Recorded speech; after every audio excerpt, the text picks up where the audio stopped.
Hello, everyone. This is Georgia Shear. And Jacob Doherty. And this is the Case Files. We're searching for answers, opinions, and perspectives lying underneath evidence and secrets. This is a student-run podcast that expounds on controversies hidden within various murders and true crime mysteries. Today, we're going to take a look at the Idaho student murders. Let's dive into it.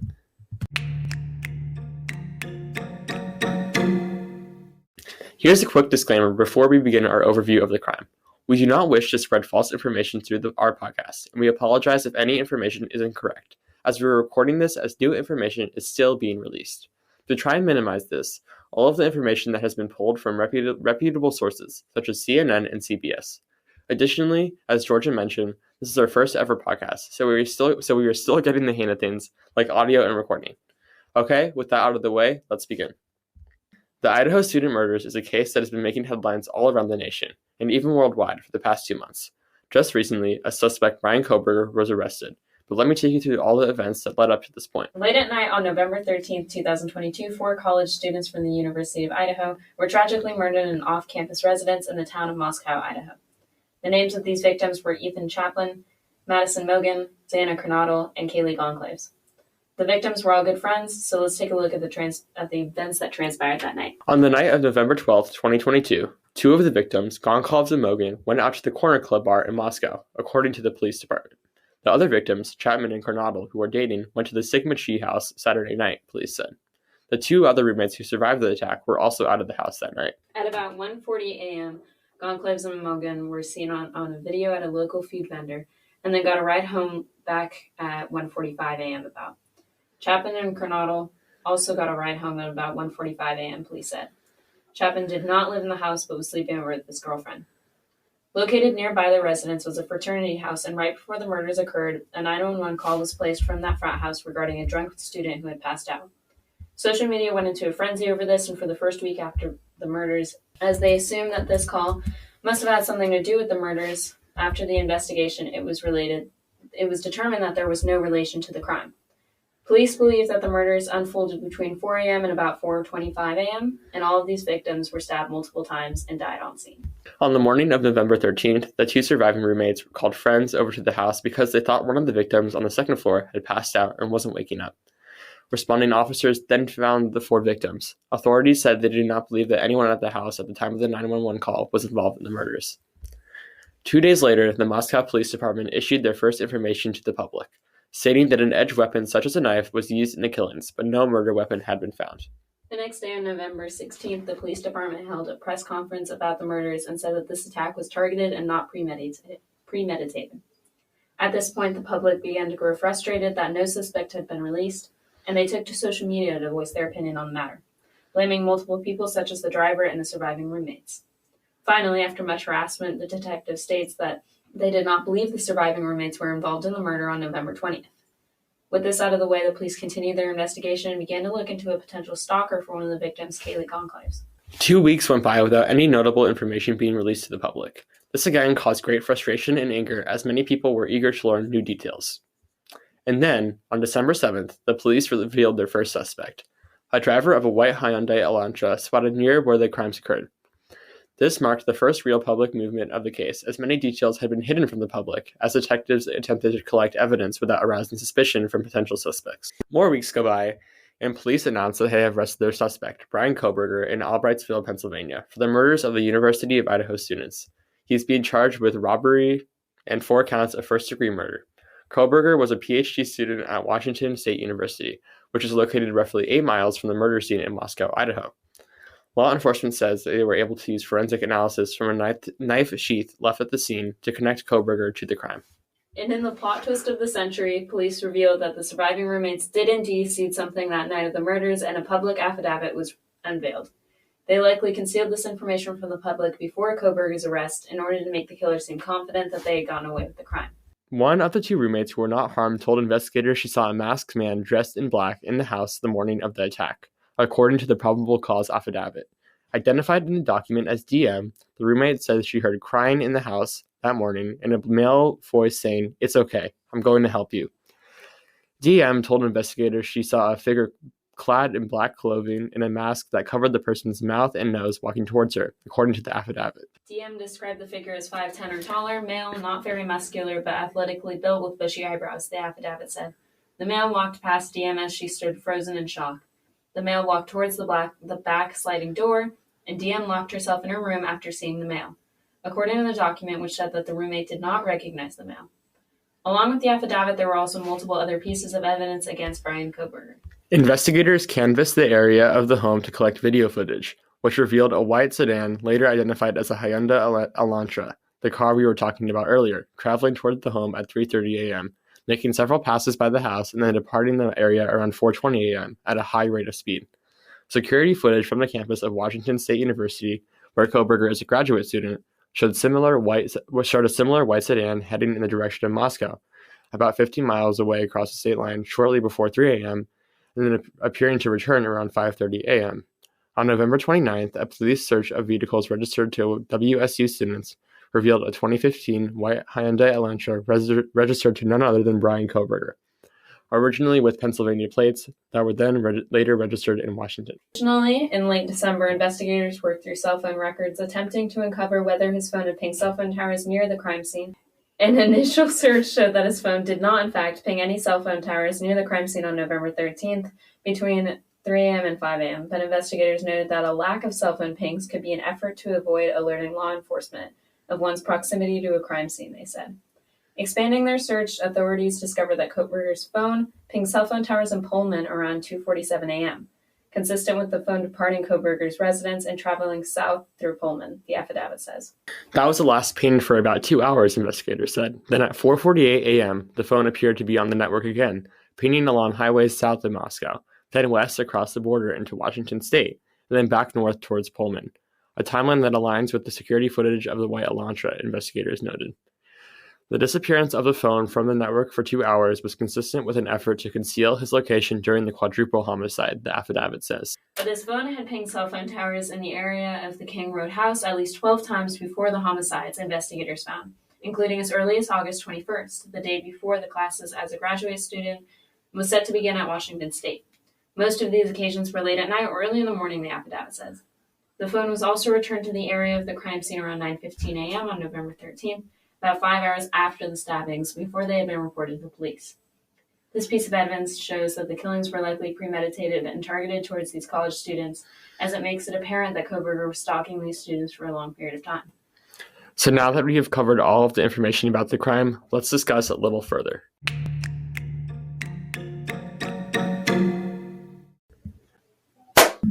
We're going to get started on the conspiracies now and the different opinions and ideas that have been presented regarding the case. Let's start off with the media and TikTok speculation. So as soon as this case was announced, it went kind of viral all over the TikTok For You page and even a little bit on Instagram and Twitter.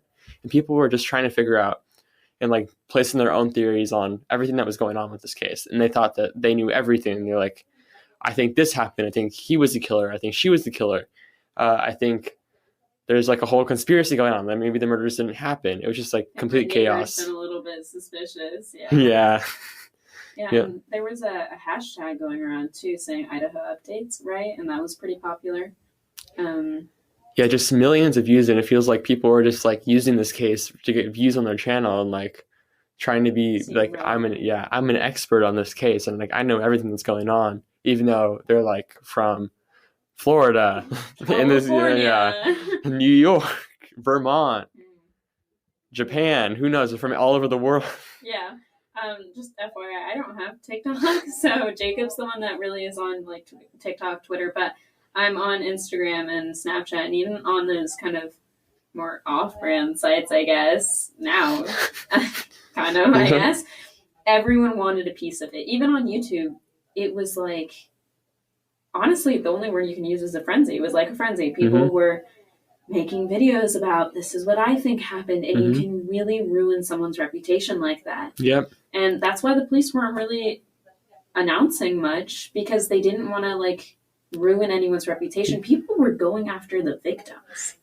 Yes, and also just the surviving roommates who were in this house. Like the police had already said like they had nothing to do with this crime. They were just in the wrong place at the wrong time.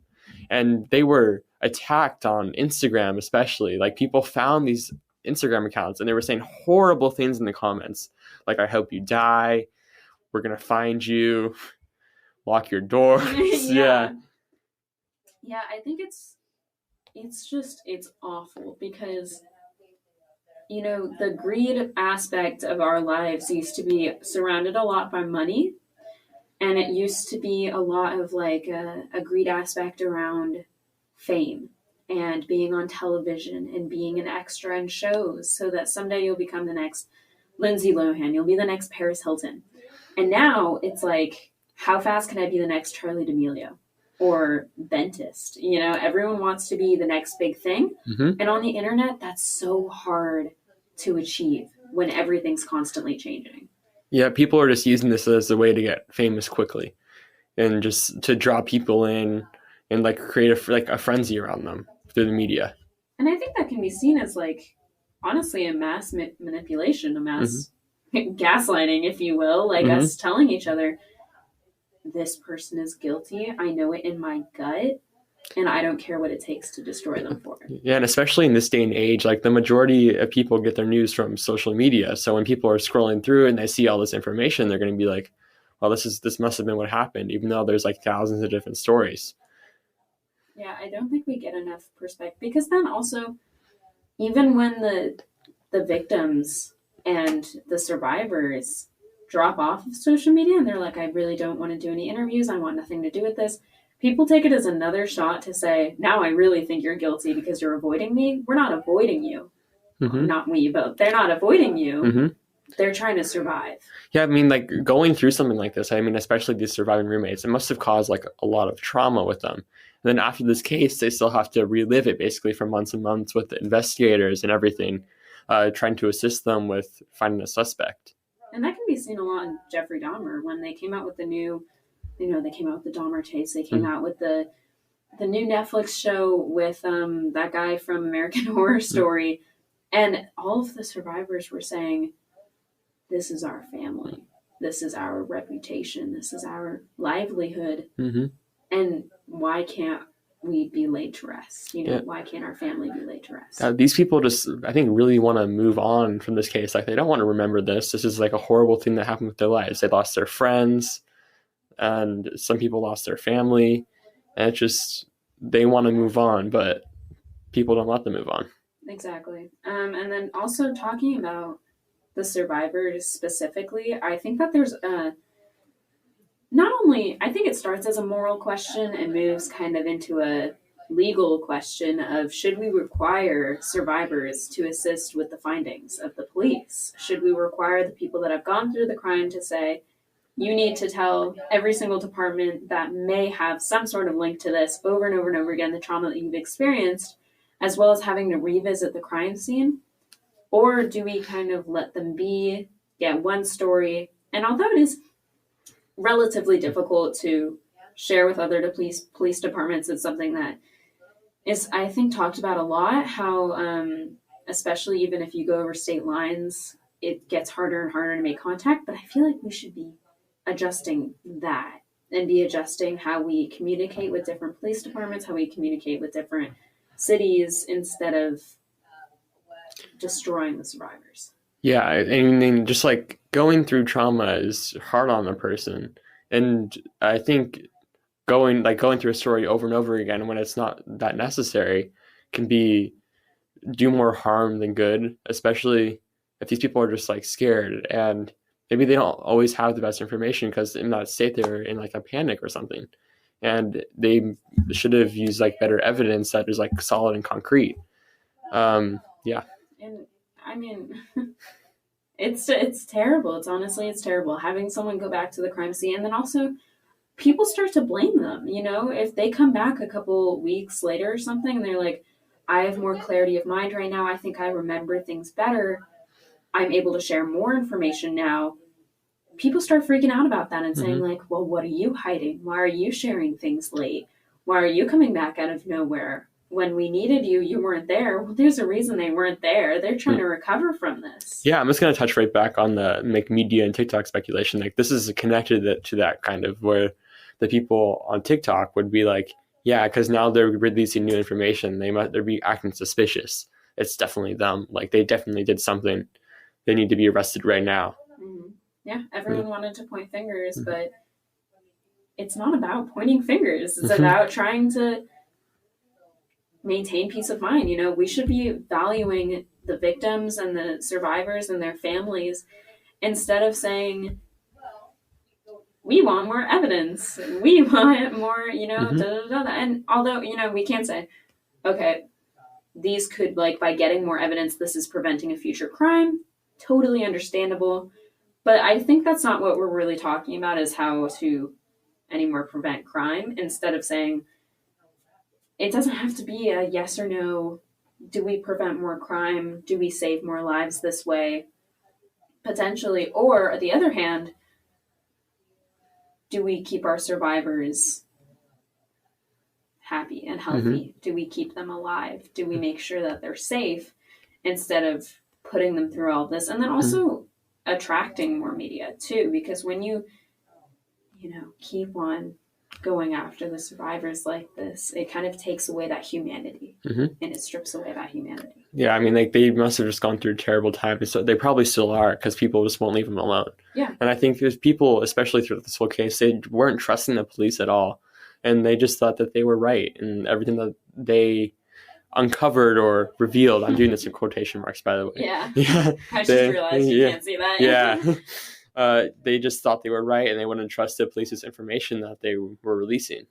Yeah, and I think that we see a mistrust in police ever since 2020. There was the Black Lives Matter, the Blue Lives Matter movement, a lot of different movements kind of surrounding police. But I feel like we need to have a state of mind where we can trust that our police will be looking out for us as far as releasing evidence goes. And then you mentioned that this police station was relatively small, right? It's like a small town police department. Yeah, so they're obviously not going to have as much of an ability to outreach as maybe a police station in New York would, or a police station in California would.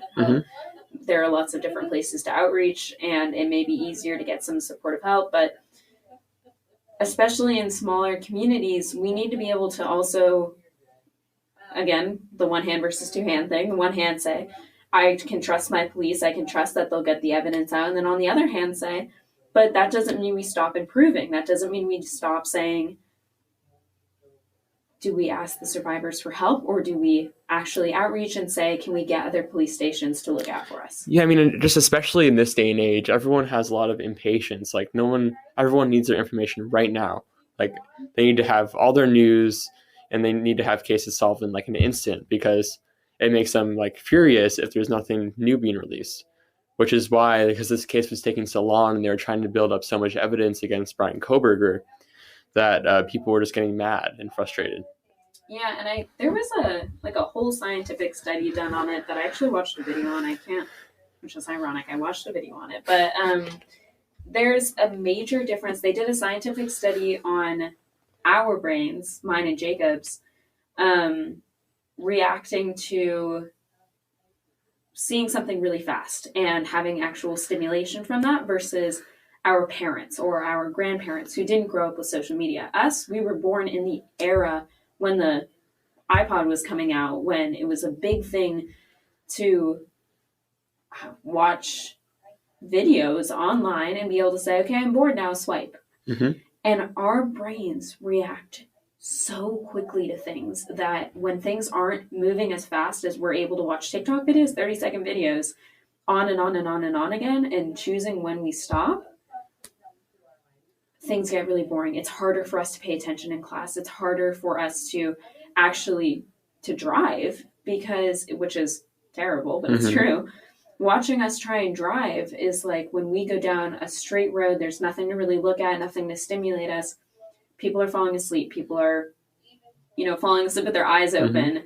And so Jacob's completely right. We're trying to have our police come out with things so fast and having them release evidence that when the evidence isn't coming out super fast, when the victims don't want to talk immediately, we start pointing fingers, and it's got to stop. Well, I'm going to compare this to like a choose your own adventure. It's like you're in charge of what you're consuming on the internet, and especially on like Instagram and TikTok and Twitter, you just scroll. Like, I don't want to look at that anymore. I'm done. Mm-hmm. Scroll. So you're just consuming all these little bits of information and not really getting the full story. Yeah, exactly. And then we're also going to talk about the last thing, I think also regarding the legal system, which would be innocent until proven otherwise. So I think this concept really targets the media and the police department as far as going like, is he guilty? Mm-hmm. And honestly, you can say, is in general, are they guilty? It could be anyone.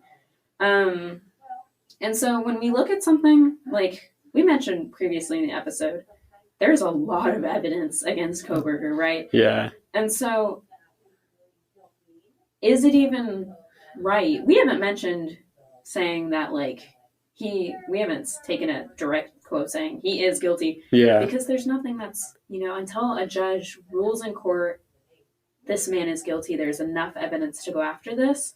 It's not morally and honestly legally correct for us to say he is guilty. Mm-hmm.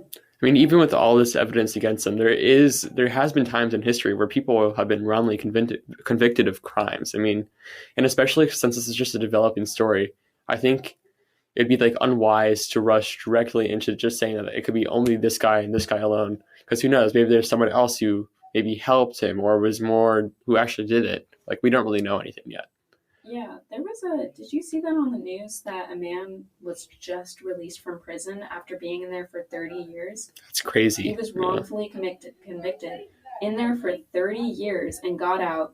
He went in about, I think he was 20, and then he came out at 50 years old. His kids were grown up, and his whole family was just so remorseful, saying like, I can't, like, we need more justice for those who are innocent and then proven otherwise. So I don't think that it's correct for us to walk around and even say, I guess it's like the game Clue. Like, mm-hmm. I guess you could say I suspect someone is guilty, but there is no right circumstance mm-hmm. to say I wholeheartedly believe and convict you of being guilty. Yep. I mean, I think this case is going to take like a year or two to close and for some action to happen just because how our legal system works. So, I mean, it will be interesting to see if any new developments occur or if anything else, like new shocking information gets released. So, well, I guess we'll see what happens. I think we need to be ready for that, too, to take time instead of just saying, mm-hmm. what the hell is happening? Yeah. We need to be able to say, take the time mm-hmm. in order to get the evidence right so that we don't rush it and end up ruining people's lives for it. Yep.